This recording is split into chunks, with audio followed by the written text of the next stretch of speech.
These are along the training philosophies on the flatfoot.guru site. So if you don't know, I've written about 2 races on there. Well, you know, that I've done in a very thin pair of leather sandals. Flip-flops. Flip-flops, as people Flip-flops, refer to them flip-flops, as. yep. So let's take those 2 in turn. The first one was a 246K race from Athens to Sparta in Greece. So my question is this. On tarmac, mind you. On tarmac, yeah, on tarmac. Yeah.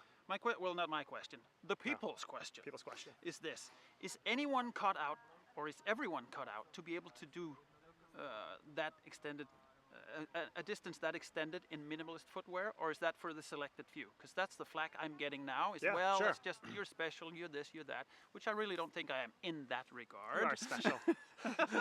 You are. Obviously, people want to mimic this feat. Yeah. Is it possible? Absolutely. I truly believe that anybody can do that if they have the discipline and the time to do it.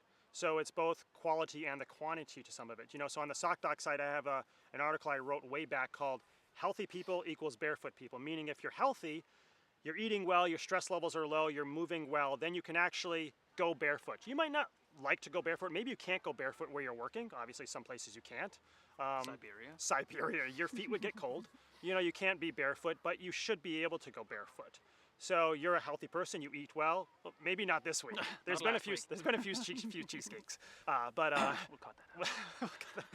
So yeah, so you should be able to get around and function barefoot. So now your feet are actually structurally sound. Your muscles are working well because you're a healthy individual. But now you have to be able to put the time in, right? How long did it take you to be able to do that race? So well, how many years? How many years have you been barefoot to prepare yourself for that? Yeah, I've been barefoot or a minimalist for 10 years. 10 years, right? And that's a long time. For people look at that, well, I don't need to do that for 10 years, but for you, it's a lifestyle change.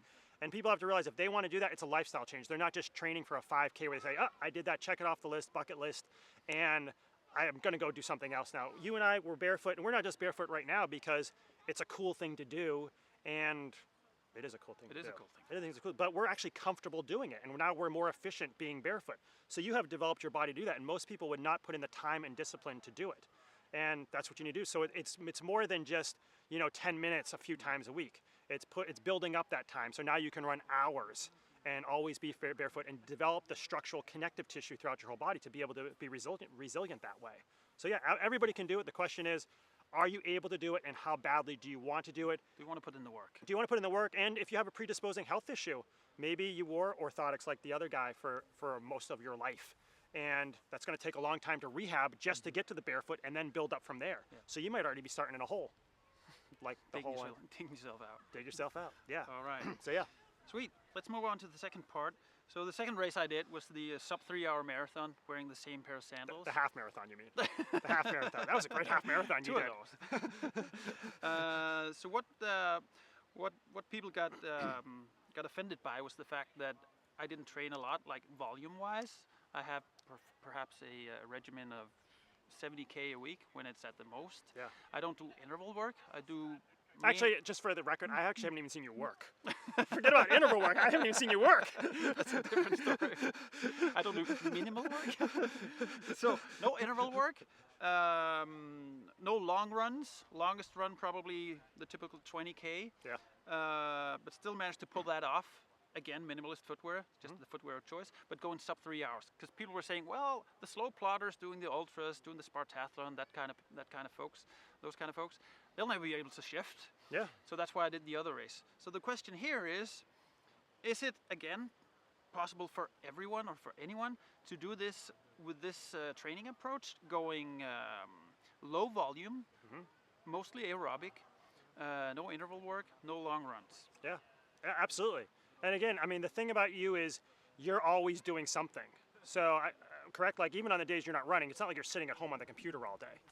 Not all day. Not That'll all. be cheesecake. Cheesecake time. Break. Cheesecake break, but that's not that long. But I mean, most people are working a long day. I mean, in the U.S. they might work 10 to 12 hours and then they go do their run. They're not going to be able to develop that. And again, you've also developed this over the years.